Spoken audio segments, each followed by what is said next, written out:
Kalau gajinya per hari, emang bisa nabung? Tapi sebelum bahas bisa nabung apa enggak, yuk kita cari tahu dulu jenis-jenis pekerjaan di Indonesia yang gajinya bisa diterima per hari.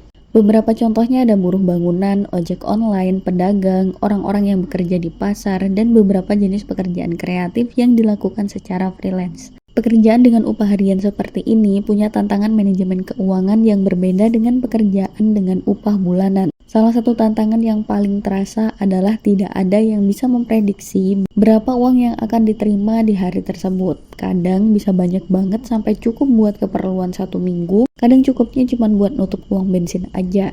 Situasi ini sering bikin orang bertanya-tanya, dengan pemasukan yang gak pasti begitu, emang bisa nabung?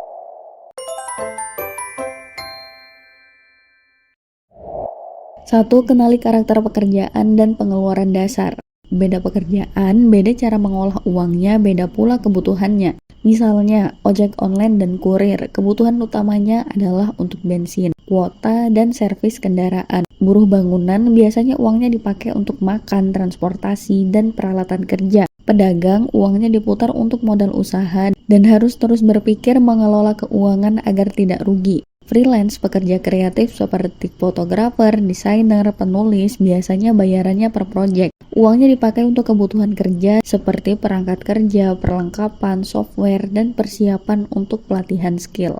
Mungkin ada beberapa pekerjaan lainnya dan kebutuhan utama pendukung kerja yang belum dicantumkan. Tapi intinya adalah kenali jenis pekerjaannya dan pahami kebutuhan utamanya apa. Jangan bandingkan dengan pekerjaan atau pekerja lain karena setiap pekerjaan punya harga dan kebutuhan berbeda. Jika sudah mengetahui kebutuhan dasarnya apa, catat itu lalu mari masuk ke tips berikutnya. 2. Terapkan aturan 60-20-20. Buat 3 bagian pengelolaan uang untuk belanja, menabung, dan investasi. Kamu bisa gunakan sistem 60-20-20. 60% untuk kebutuhan sehari-hari seperti makan, transportasi, dan perputaran modal usaha. 20% untuk tabungan, bisa dimasukkan sebagai tabungan masa depan atau tabungan dana darurat. 20% untuk investasi. Investasi ini ada banyak jenisnya. Untuk kamu yang baru belajar mengembangkan karir, sangat direkomendasikan untuk berinvestasi pada diri sendiri. Jadi, uang 20% ini disisihkan khusus untuk keperluan yang mampu menaikkan kualitas diri, seperti belajar hal baru dan upgrade skill.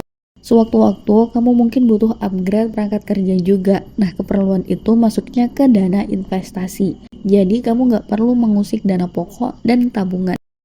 Manfaatkan metode envelope budgeting. Metode envelope budgeting adalah metode pengelompokan uang menggunakan amplop. Jadi, kalau ada 3 pembagian keuangan, maka ada 3 amplop yang harus dipakai. Kamu bisa langsung isi amplop setiap kali terima uang. Nah, kalau sudah dipisah-pisah nanti, jangan diusik-usik lagi kecuali kalau uang itu sesuai dengan kebutuhan penganggaran yang sudah dibuat. Metode ini bakal bantu kamu hidup lebih disiplin, terhindar dari sikap boros, dan tidak terburu-buru saat menginginkan sesuatu. 4. Buat dana cadangan hari sepi. Nah, titik rawan pekerjaan dengan upah harian adalah munculnya hari sepi. Momen ini agak tidak terhindarkan. Karena itu sangat penting untuk punya dana cadangan hari sepi. Kamu bisa gunakan sekitar 15% dari keuangan kamu sebagai dana cadangan hari sepi. Caranya adalah ambil 15% dari penghasilan rata-rata kamu tiap hari. Jadi bukan dari penghasilan kemarin tapi penghasilan rata-rata.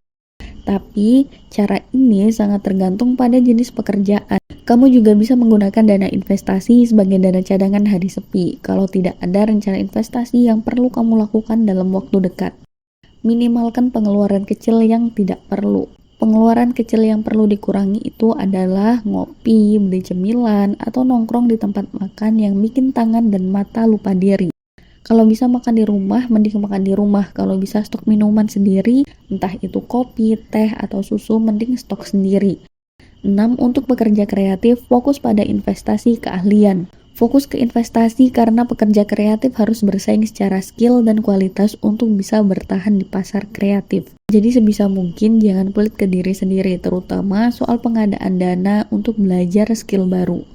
Berikut adalah simulasi penganggaran dana berdasarkan jenis pekerjaan yang mendapatkan upah harian. Cara ini tidak selalu efektif, tapi bukan berarti tidak layak dicoba. Setiap orang punya kondisi berbeda, maka akan lebih baik kalau kamu bisa menyesuaikan kondisi keuanganmu secara mandiri. Poin dari belajar menganggarkan dana adalah belajar bersikap dewasa dalam mengelola uang. Tujuannya bukan menjadi kaya dalam waktu singkat, tapi bisa berinteraksi dengan uang secara lebih sehat.